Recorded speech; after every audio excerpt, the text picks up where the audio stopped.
Take a look at this seemingly harmless figure of the Joker. We're used to thinking of him as a product of comic books, movies, and video games. But what if he's not a fictional character? One of our listeners sent in a story where the Joker isn't a deranged psychopath, but a being of extraterrestrial origin perfectly disguised as a human. Today in our science fiction podcast, we'll explore why he became so cruel and how ordinary people turn into jokers, and what his constant, eerie smile truly hides. If he is real, then who is he, and what is he doing among us? Welcome to the deep dive. Today we're tackling something really fascinating. We've got a conceptual narrative that was actually sent in by one of our listeners, and it describes this dark mythology centered on an entity they call the player, sometimes even the Joker. And this is a really deep dive into the rules of a very unique kind of existence. We're not just looking at a character. No. We're looking at a species that basically sees the entire universe as an infinite high-stakes game. And the stakes are, well, terrifying. They're terrifying, and their survival is all based on this fatal transaction with anyone who dares to play and lose. And their appearance, I mean, it sets the tone right away. The sources are so specific. They talk about their natural form. It's this fixed, unsettling contradiction. You have this really pale, almost white skin. And sharp, dark hair. Right. But the thing you just can't look away from is the smile. It's permanent, fixed, ear to ear, and it shows these unnaturally large teeth. And that's the key, right? This isn't a mask. It's not a costume. No, it's their biology. Exactly. It's their baseline. It's the face of this inevitable, creepy satisfaction. It's the physical form of their entire philosophy. So for a player, everything is a game. That's not a metaphor, is it? Not at all. It's a structural principle. For them, nothing else matters.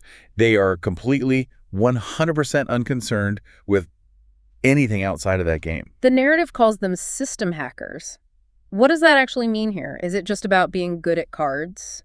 No, it's much, much more fundamental than that. The sources say they're not from Earth. They come from their own, quote, large planet. Okay. So when they're called system hackers, it means they can manipulate the underlying physics, the probabilistic frameworks of any system they find. So they're not cheating. They're literally bending the rules of reality itself. Precisely. They bend the rules to guarantee they'll win. So if they can do all that, what kind of games do they even look for? Anything competitive. Anything with high stakes. Where the outcome is a mix of skill and chance. Like poker, chess. Poker, chess, huge financial schemes, you name it. The game itself doesn't really matter. It's all about the risk. Right. And this brings us to the first absolute rule of this whole mythology. Yeah. The one rule that makes playing against them a terminal decision. Which is? You can never truly beat a player. Never. There's no way out. If the rule says you can never win, why would anyone even play? Well, that's the question, isn't it? And the cost of losing. That's where it gets truly sinister. Okay, what is it? If you lose, the consequence is automatic. They absorb your energy. But it's not like you just drop dead at the table. No. No, the victim walks away. They think they just lost some money or their car or some status. They don't feel the real transaction at all. Wait. You're saying if I lose a game to one of them, I just shake their hand, I go home, and I have no idea that I've just been fatally compromised. Precisely. The sources detail this slow, horrifying process.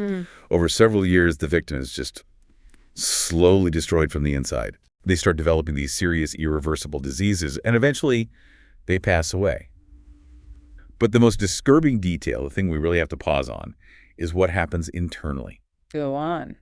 Their internal organs turn into cinder or ash. Actual ash. Yes. It's like a slow internal incineration, all fueled by the slow drain of their life force. That's an astonishing detail. It completely changes their motivation. It does. The game isn't just for fun. The absorption isn't a side effect. It is the reason for the game. Exactly. This is how they survive. This is how players get their longevity, their life energy. They don't just age and die like we do. So they maintain their existence by systematically destroying everyone they defeat. It's a perpetual hunt. It's a necessary one for them. Okay, so if their whole existence is based on this predatory cycle, we have to ask, how did a species like this even begin? The source material says they were once just ordinary people. They were. Their origin is rooted in this massive cosmic accident. They were just a normal human civilization on their home planet. And then what happened? A nearby planet was destroyed. So some kind of external energy wave just short-circuited their world? It was way more than short circuit. The sources describe it as a massive wave of blast energy, a huge amount of raw electricity and just uncontrolled power that watched over their entire planet. The ultimate system failure. You could say that. Yeah. And the fallout was immediate and catastrophic. And not just for the environment. It was internal. It was internal. The source calls it an internal destruction. Mass fatalities. But people weren't dying from blasts or trauma. Their bodies were literally burning up from the inside out. Turned to ash from an electrical overload. Exactly. A cosmic filter of the most brutal kind. So how many people actually survived something like that? A tiny, tiny fraction. Less than 1% of the entire population. Wow. And here is the detail that changes everything for their species. Every single survivor of that event was male. Every one of them. That's a staggering detail. So a cosmic accident doesn't just kill most of them. It changes their biology and completely removes the need for natural reproduction.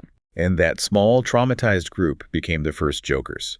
The transformation was immediate. More aggressive, the smile. Intensely aggressive, driven by this new desire for the infinite game. And yes, permanently fixed with that smile. And since they were all male, the only way for the species to expand was through transforming others. So you don't have player babies. You make new players by winning these high-stakes games. It all connects back. They convert the energy of others into their own lifespan, and they expand their ranks through victory. Okay, so let's look at how someone actually becomes one of them. The sources give us two very different paths. Yes, two incredible case studies. The first one, Case A, is about a man who became a player completely by accident. An unwitting transformation. This was the 42-year-old guy, right? He was great at calculating card combinations, but his life was just misery. Total misery. Constantly criticized by his family about money, drowning in debt. He was just unhappy with the whole mundane system of his life. He was looking for any way out. He sounds like he was ripe for the picking. Absolutely. So after a big win, a player specifically sought him out and challenged him. And of course he played, and he lost. He lost everything. Everything. Down to his car keys, the last physical tie to his old life. But wait, if the rule is you can never truly beat a player, how did this end in transformation? What happened?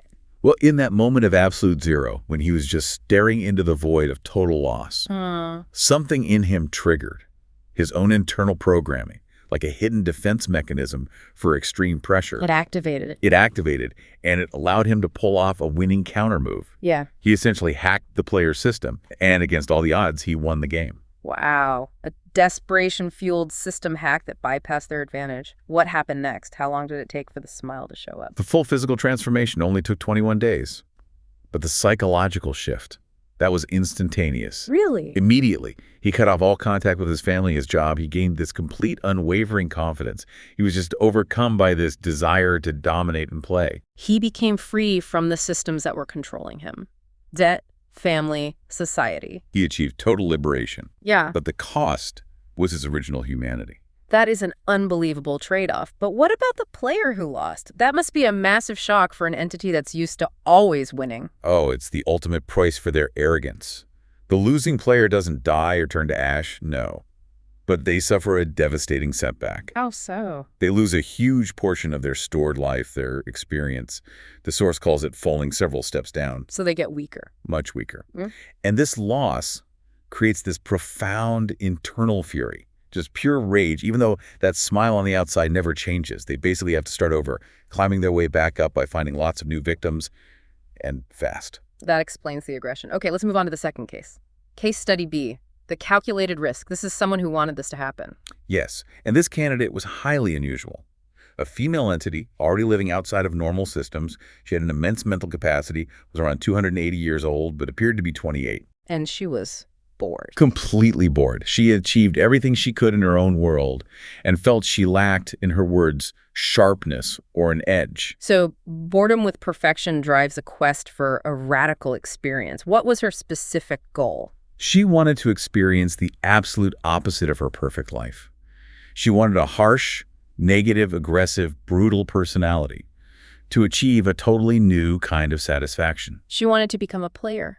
but only temporarily. That was the plan. That's the ultimate high-risk vacation. She was planning her exit strategy before she even started the trip. She was. Her whole strategy was to win multiple games over time, earn a specific bonus or authority, and use that to block the permanent transformation so she could eventually go back to her original self. She knew the risk, though. She knew it was huge. The sources are clear that women rarely succeed in beating players, which made her a massive statistical outlier from the start. So what was her edge? What tool did she have that could beat a system hacker designed not to lose? She prepared for a long time, and she relied on a hidden advantage, an active cosmic auction program. What now? In this narrative, it's a powerful predictive modeling system. It calculates the highest possible stakes and lowest odds for your opponents, which ensures you get the greatest potential gain from a win. And the player she faced didn't see it coming. Not at all. He underestimated her completely, saw her as just another routine mark, and didn't bother to deep scan her capabilities. It's that fatal hubris again. The overconfidence of the system hacker?